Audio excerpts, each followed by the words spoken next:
खाप म्हणजे मला वाटतं कैलास ओम आणि सगळ्या आमदारांसह सगळ्या तमाम शिवसैनिकांचं खास कौतुक करायचंय।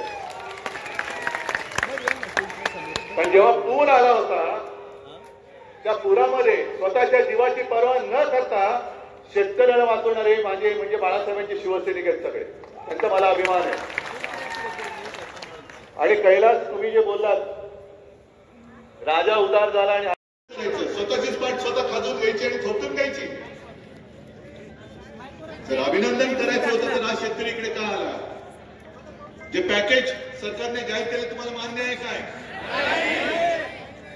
50,000 रुपये हेक्टरी हवेत की नको आहेत? फक्त लक्षात घ्या की 50,000 रुपये हेक्टरी आपण कोणाकडे मागतो? कोणाकडे? ज्याने 50 खोके घेतले त्यांच्याकडे 50,000 रुपये हेक्टरी मागतो। त्याच्यामुळे असे कसे वट्टीवरती येणार नाहीये ते।